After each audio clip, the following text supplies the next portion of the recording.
Vorterix te acompaña. Ahora en Vorterix Mega News. Entérate de todas las novedades del mundo gaming junto a Mega Hunter. Check this out. Mega News.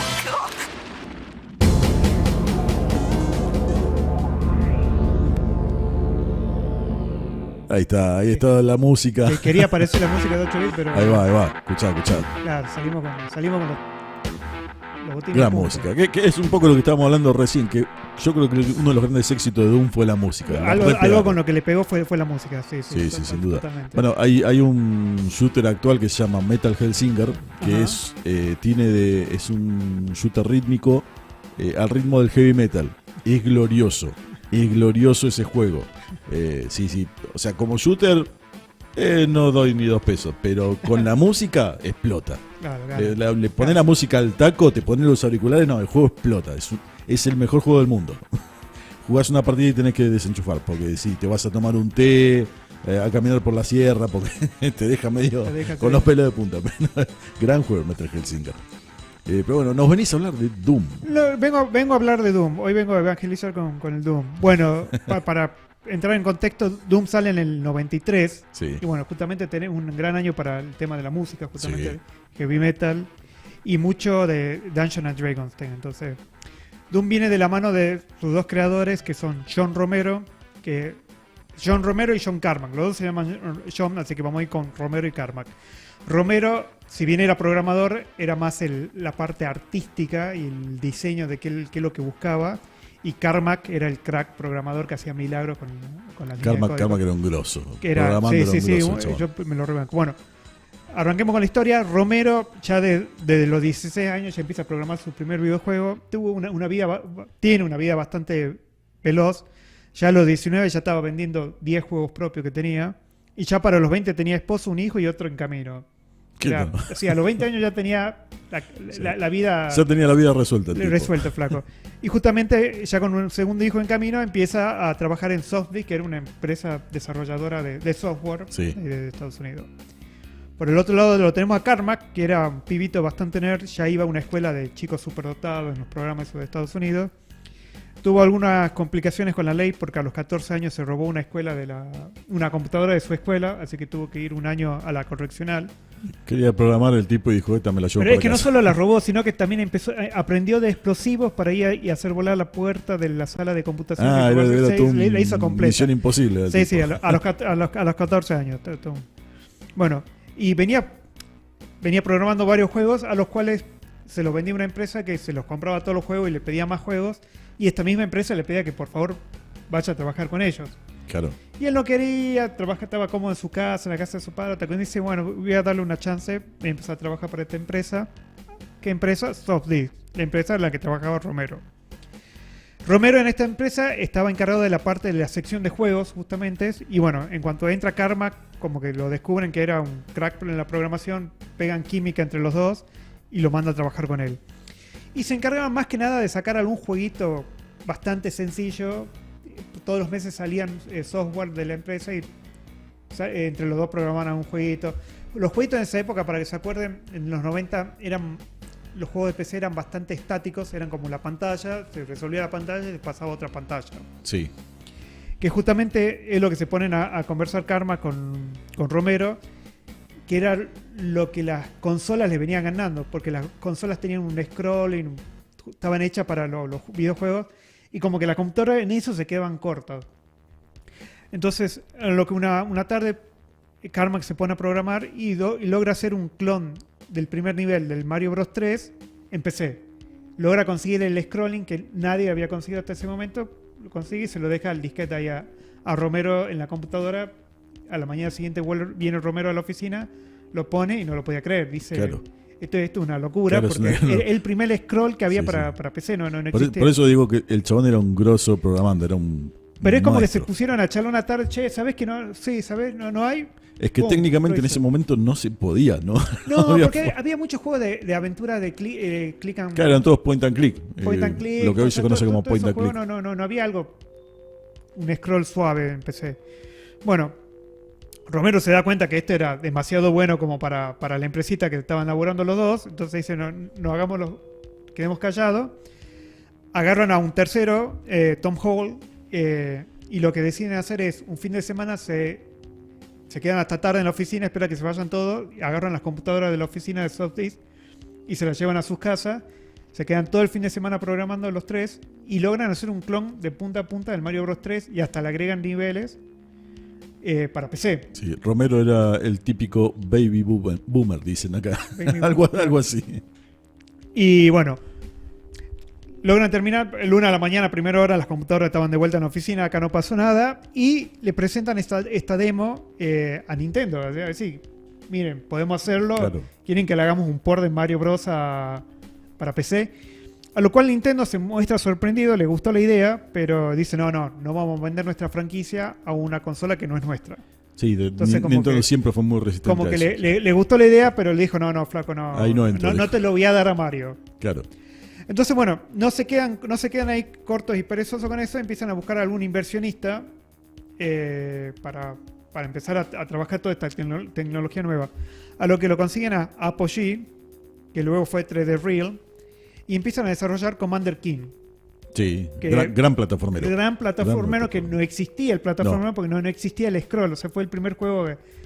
Es más, creo que Y- tiene una paleta de 16 colores. Era Y muy bueno, pero fue el Commander muy King. bueno, Muy sí, bueno. muy lindo juego. Estamos hablando de los principios de los 90, estamos. Sí.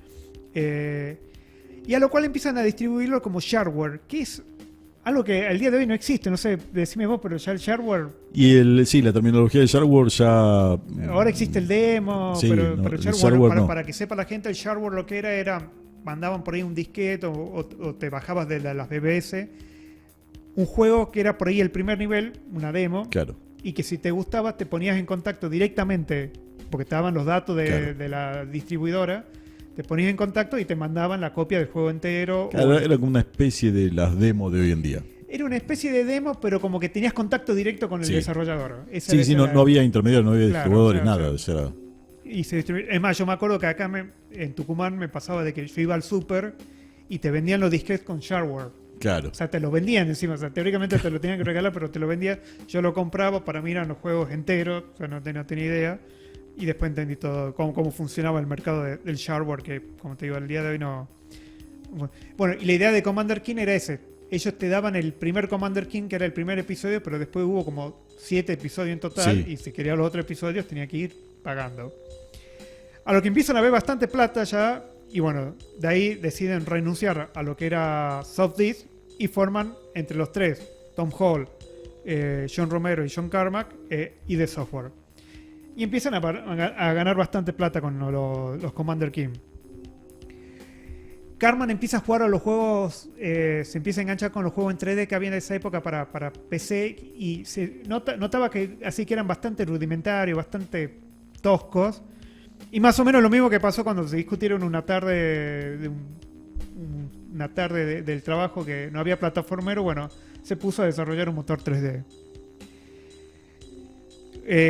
Karma, justamente como habíamos contado en un principio, le gustaba el juego de arcade, el Battle Tank, que era, podríamos decir, el padre de los FPS, Sí. y empieza a desarrollar un motor 3D. En realidad no es un motor 3D, después se lo denominó motor 2,5D, que es el motor de Doom, que empieza a ser bastante rudimentario con un primer juego FPS que es un Hover Tank. Que como decimos, era un juego de tanque que iba por un laberinto rescatando personas y disparando a otros tanques. Uno lo ve al juego y es bien básico, Sí. las paredes lisas de colores, piso, no pidas nada. A ese le sigue el Catacumbas 3D, que ese sí me acuerdo de haberlo jugado, que ese ya Sí. tenía un poco más de desarrollo, ya tenía textura en las paredes, ya era, si bien bastante tosco, pero ahí ya sí teníamos, Ya se iba acercando más al Doom. ya se iba acercando más lo que sería un FPS. Y de ahí sacan el Wolfenstein 3D, que era, ambos habían jugado el Castle of Wolfenstein, Sí. que era un juego, para decirlo también así, tipo puzzle, visto desde arriba, tipo un Berserker, que iban por un laberinto rescatando gente. Bueno, deciden hacer ese juego, una versión 3D, y ahí sí, ahí sí que la pegan, porque ahí definen el género de FPS. Sí. Bastante controversial el juego porque justamente se trataba de matar nazis Sí. y había sangre, violencia y armas. Pero ahí, como decimos, ya define el género 3D. Ya teníamos armas, ya había puertas secretas, ya había música, porque los dos juegos Claro, los previos, anteriores no tenían. la verdad que era un loop bastante Sí. cortito que te quemaba la cabeza. Este como que ya tiene todo. De hecho, ahí viene una primera controversia que tenemos con el Wolfenstein 3D, que estaba prohibido en Alemania, Sí. porque estaban las esvásticas, estaba Hitler, que era la final y todo eso. A lo que abrió una disputa legal del ciberespacio, porque era la primera vez que tenían algo que era prohibido en un país, pero Claro, no estaba y prohibido no en los en otros. otros, Entonces, sí. ¿cómo legislamos esto? Entonces, que pedían que los bajen de los servidores, pero los abrían en otro. Entonces, ahí hubo toda una distinta. Con el hit que le pegan justamente con el Wolfenstein 3D, Nintendo ahí los contacta que bueno, que querían un juego para sus consolas en 3D desarrollado por la gente. A lo que no llegan con la Nintendo en esa época, no llegan a sacar nada por lo pronto con el Wolfenstein 3D. Pero sí hay, si alguien vio la serie Halt and Catch Fire, Ujú. que es una pseudo historia de la tecnología y las computadoras portátiles y los videojuegos, justamente desarrollan un juego, el Doom, para a la Famicom, Claro. que no salió nunca, pero bueno, justamente se ve que viene por ahí. Y del Wolfenstein 3D sacan el próximo juego, que era el Shadowcaster, que era un tipo más de mago, más tipo lo que era un Heretic, terminó siendo un Heretic, Sí. que ahí ya le agregan efectos de luces, por ejemplo. Sí. Y bueno, empiezan a pensar cómo sería su próximo juego, qué querían para su próximo juego. Y bueno, venimos justamente, ya estamos en 93, ahí estaban desarrollando. Venimos que vienen con mucho Dungeons and Dragons, entonces que querían monstruos, que querían demonios, querían portales al infierno y todo eso. La música de heavy metal. Sí. Querían eso en un juego. Entonces Carmack Carmack de hecho propone el nombre Doom. Y dice, bueno, lo vamos a llamar Doom. Y de ahí como dice, bueno, se llama Doom, ¿qué puede ser? Y ahí empiezan a tirar ideas. Tom Hall, que se había ido con ellos de esa forma, ID Software, empieza a escribir lo que sería la Biblia del Doom, que empieza a contar la historia de un marín que va a una luna de Marte, empieza a hacer dibujo, era como 27 páginas de toda historia, a lo que Carmack le dice, sí, muy buena la historia. La historia en un juego es como la historia en una película prohibida, o sea, está, pero la verdad Claro. que no hace falta, vamos los bifes. Claro. Entonces Sí, le de hecho- desprecia todo lo que había redactado el otro, pero bueno. Sí, Doom hasta varios Doom después no fue que no tuvo historia, o sea, siempre fue un... De hecho, a mí me pasaba que en esa época, o sea, porque sí, los juegos originales te venían con manual, te contaban historias, Claro. pero nosotros que recibíamos las copias, Sí, no, nada, nunca. era el juego, o sea, Claro. encima ni sabíamos inglés por ahí, Claro. ni te enteraba, ni leía, No, ni no, entendía. la o sea, historia no existía. era entrar y disparar a lo que se mueva. Bueno, ahí con Doom la repegan. Y cosas que trajo Doom, por ejemplo, esto que hablamos hace un rato, le agregaron el tema de network, o sea, como fuimos viendo, a medida que iban haciendo distintos FPS, a cada uno le iban sumando cosas. Sí, Para Doom justamente ya le incluyeron el networking, que en red local se podía jugar hasta de 4, y si no por dial-up te podías conectar con un amigo y jugar uno match, Uno mano a mano. deathmatch. El tema de la música, que era muy importante de Doom, que estamos hablando, como la historia. Romero le da una serie de CDs de Pantera, de Metallica, Alice in Chains, todo al compositor, y le dice, bueno, más o menos quiero que suene así.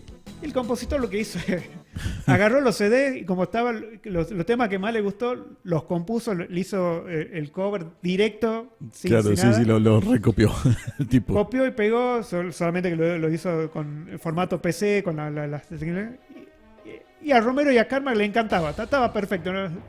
Pero es el mismo tema, no me importa, me gusta, Claro. lo pongo en mi juego, así tal cual, esa era la actitud. Y ahí empieza, bueno, ahí se vuelve muy famoso Doom. De hecho hay una escena en Friends que, no sé si te acuerdas, pero Chandler consigue una portátil y dice, sí, esta portátil tiene 4 megas de RAM, tiene un disco de 20 megas. Ajá, ¿y qué hace con la computadora? ¿Querés jugar Doom? Claro. Era para todo lo que Era tenía para todo lo que quería la computadora, era para jugar Doom. Para el 94 que sacan Doom 2, ya Carmack y Romero eran estrellas de rock. Sí. Carmack se había comprado 2 Ferrari. O sea, se compra una, Es que después se compra otra porque quería 2. Se llenaron de guita con la se venta de llenaron Doom. de guita. Se llenaron de guita. Sí. Romero estaba construyendo su mansión. estaban... Que ya Wolfenstein vendió mucho y ya la salida de Doom fue explosivo en el mercado. La salida de Doom fue mucha, sí. De hecho, para el 94 cuando sale ya había más copias de Doom que de Windows. Sí. Por lo cual hasta aparece, hay una propaganda de Bill Gates que para anunciar Windows 95 con Doom, que sale Bill Gates en uno de los mapas de Doom con una escopeta. Sí, lo recuerdo. Así que sí, para el impacto que tuvo Doom, justamente salió publicitando y de hecho al poco tiempo se desarrollaron el DirectX justamente para que pueda correr Doom en Windows. Claro. Porque era algo para vender Windows, era así, mira, te corre Doom, podemos correr Doom. A todo esto, para el 95, había una empresa en Houston que se dedicaba al desarrollo de kioscos interactivos, o sea, computadoras de esa que vas a tocar, sacar información. Sí. Y el jefe de esa empresa se da cuenta que los empleados le mentían a la esposa de que se tenían que quedar trabajando y era mentira, se quedaban jugando toda la noche a Doom en red. Y ahí el jefe, como que al flaco como que se le prende la lamparita, pero estaría más piola que los tipos puedan jugar desde su casa y que no se tengan que quedar toda la noche acá en la oficina. Además de que están usando las computadoras y recursos míos. Entonces desarrollan lo que sería el primer servidor de juegos online. Entonces se lo proponen, se lo tratan de conectarse con ID Software, no le dan pelota. Entonces lo que hacen, se anotan en un torneo de Doom que había. Y cuando van al torneo justamente se lo cruzan a Romero y le muestran. Y dicen, mira, tenemos esto que está funcionando. Te podés conectar a Doom desde cualquier lado y jugar con tus amigos red. A lo cual le gustan, le ceden los derechos para eso y sale para el servidor para Doom y para Heretic. Entonces ese fue como el primer juego online. Sí. ¿Cómo lo llamaríamos?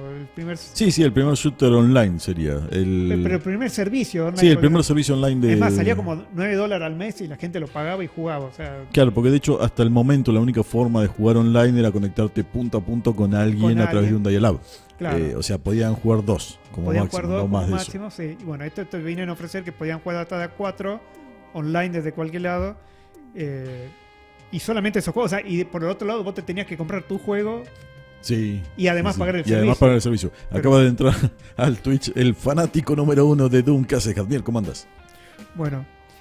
Y de hecho, ahí empiezan a salir todos los juegos Doom. Sí.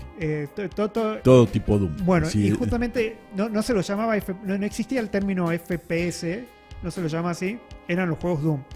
De hecho, a mí, no sé, corregime vos, pero yo creo que la primera vez que escuché el término FPS fue para cuando salieron los third person shooters. O sea, sí, ya para la salida de los Quake, ya ahí se empezó a popularizar un poquito más el término FPS. Yo me acuerdo, por ejemplo, cuando salió Tomb Raider, que era justamente una vista de tercera persona. Claro. Como tuvieron que definir, bueno, está bien, esto lo vamos a llamar tercera persona, entonces esto lo llamamos primera persona. O sea, yo me acuerdo de ahí, de esa época. Sí, de ahí, pero ya se le venía diciendo un poco antes, un poco la salida de los Quake ya venían con el término FPS. Sí. Que después sí, la salida del Lara fue como el que popularizó más el término third person. Claro, pero a mí me suena eso. O sea, a mí me suena que escuchar el first person cuando ya escuchaba el third person. Claro, porque ahí empezó las comparativas, claro, en realidad. ¿Cómo definir uno, cómo definir el otro? Porque, claro. Bueno. Viento en popa, todo iba fantástico, todo eran colores para ID Software hasta que empiezan a trabajar en Quake. Y ahí en Quake es cuando se viene todo abajo. Quake originalmente había sido anunciado a principios de los 90s, que esto que contamos del tema de shareware, sí. En uno de los episodios de Commander King, cuando terminabas, te contaban de que se venía un próximo juego que se llamaba Quake, que la idea de Quake era, para hacerlo sencillo, era un diablo, que el personaje iba con un martillo, sí, juntando runas y matando demonios.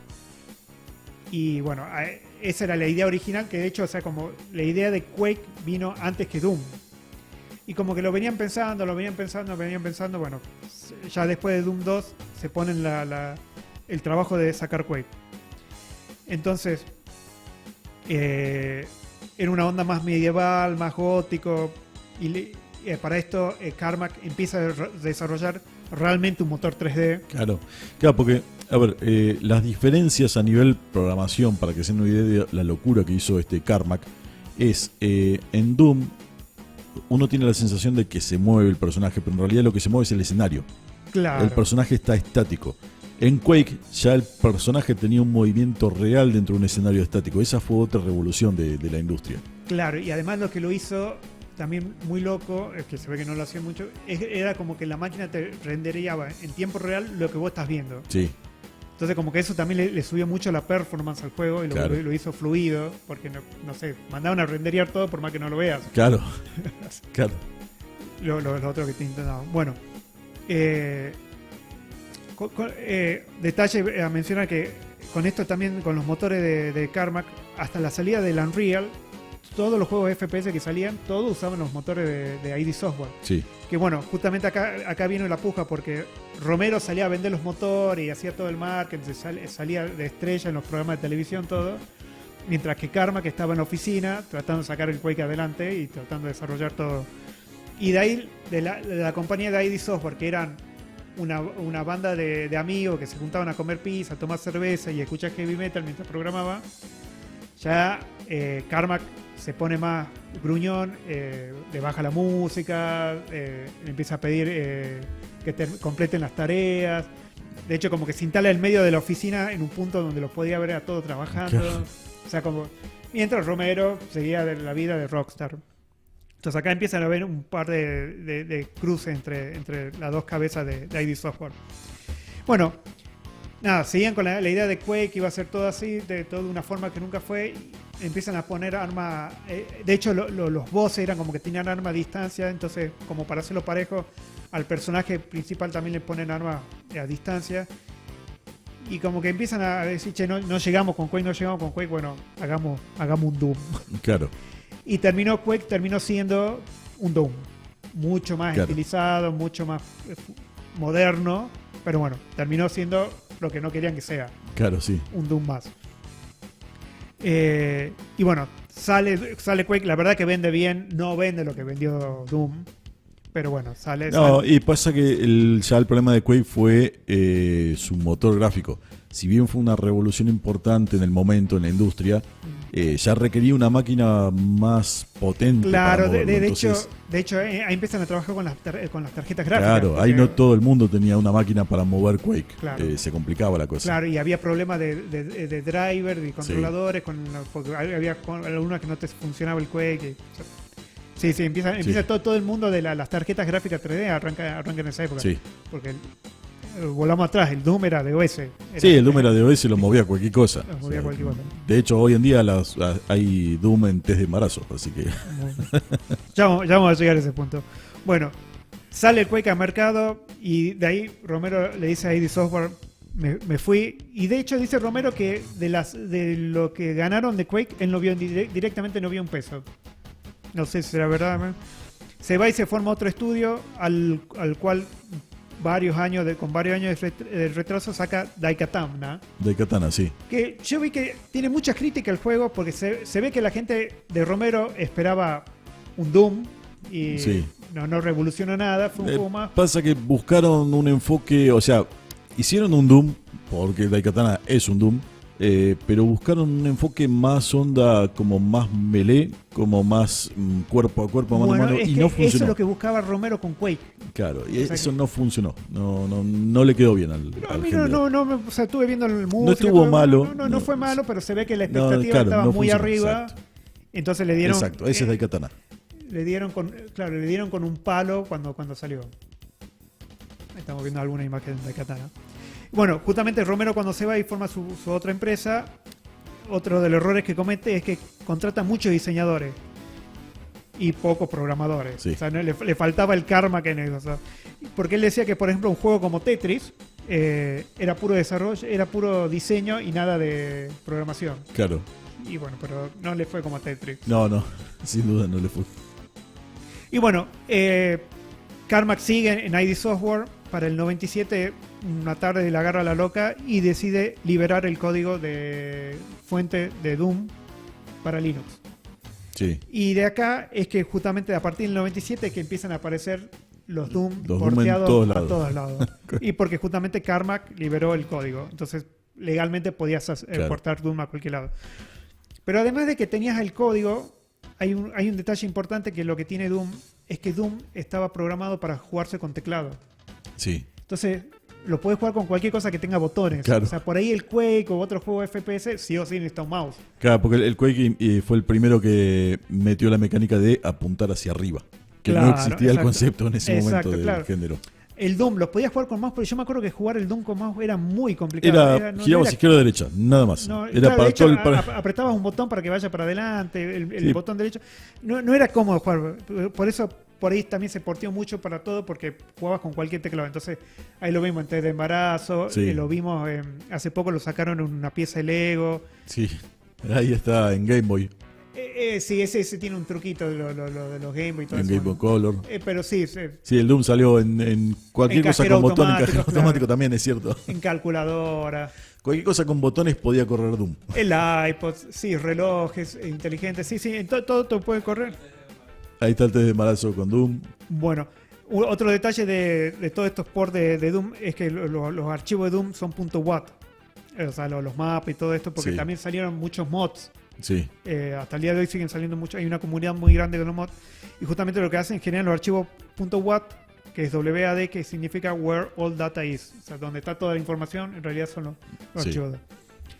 Bueno, y Carmack siguió trabajando en ID Software hasta que hace unos años finalmente dejó ID Software y se fue. Ahora está trabajando actualmente en Oculus, sí. desarrollando, programando para Oculus. Ya con un nivel Sí, de sí. estrés mucho menor. Sí, Carmack ya está medio retirado. Ya Creo sí. que es más una figura. Sí, ya es un rockstar de la industria, es una persona que lo vamos a recordar con cariño toda la vida, pero sí, la verdad que ya está más de salida. Pero sí, o sea, en cambio Romero no sé, la verdad que actualmente... No, Romero, la verdad que creo que se jubiló, de hecho, hace mucho que no aparece Romero. Claro. Carmack sí sigue en la industria, pero está Más como, de figurita. sí, está como muy segundo plano. Bueno, y ahí termina un detalle que me pasó a mí, no sé si a algún otro le pasaba. A mí me pasaba mucho de que cuando jugaba al Doom me mareaba. Sí, Me mareaba mucho con el Doom y con el Wolfenstein 3D. sí, Y no con el Quake. El Quake, de hecho, lo jugué entero, todo, no tuve problema, pero con el Doom. Y resulta ser que hay un síntoma, no es una enfermedad, pero que se llama cinetosis. sí, Que se trata, es que tu cerebro recibe información de tus ojos y de tu cuerpo y como que está viendo que te estás moviendo, pero tu cuerpo está quieto. claro.